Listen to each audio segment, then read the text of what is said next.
আজকের রেসিপি বিয়েবাড়ি আস্ত মুরগির রোস্ট। চলুন দেখি কি কি লাগছে।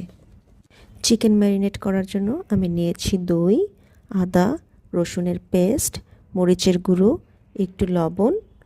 এরপরে মুরগিগুলোকে ভালো মতো ম্যারিনেট করে আধা ঘন্টার জন্য রেস্টে রেখে দিব। একটি প্যানে তেল গরম করে আমি প্রতিটি মুরগি সুন্দর করে ভেজে নিব এপিট ওপিট। এরপর আমি রোস্টের মশলাটা কষিয়ে নিব। তার জন্য আমি একটি পাত্রে সামান্য কিছু পেঁয়াজ নিয়েছি আর গরম মশলা হিসেবে ব্যবহার করেছি তেজপাতা, দারচিনি, এলাচি। আমি দুটো টমেটো, কাঁচামরিচ এবং কিছু পেঁয়াজ ব্লেন্ডারে ব্লেন্ড করে নিয়েছি। সবগুলো ইনগ্রিডিয়েন্টস একে একে তেলে দিয়ে ভালো মতন মশলা কষিয়ে নিতে হবে।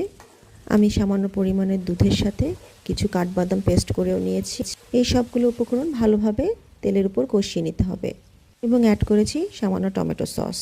মশলা ভালো মতন কষানো হয়ে গেলে চিকেনগুলোকে অ্যাড করে দিলাম। এরপর পরিমাণ মতন গরম পানি অ্যাড করে আমি ঢাকনা দিয়ে ঢেকে 10 থেকে 15 মিনিটের জন্য মৃদু আঁচে কুক করতে রেখে দিলাম। 15 মিনিট পরে আমার চিকেন অলমোস্ট ডান। আমি বেরেস্তা দিয়ে সাজিয়ে নিলাম। এখন প্লেটিংয়ের পালা। এই তো হয়ে গেল আমার বিয়েবাড়ি স্টাইলের হোল চিকেন রোস্ট। যে কোনো অনুষ্ঠানের জন্য এটি একটি শো স্টপার। আপনারা অবশ্যই ট্রাই করে দেখবেন। আশা করি আপনারা একেবারে বিয়েবাড়ির স্বাদই পাবেন। এতক্ষণ আমার সাথে থাকার জন্য থ্যাংক ইউ।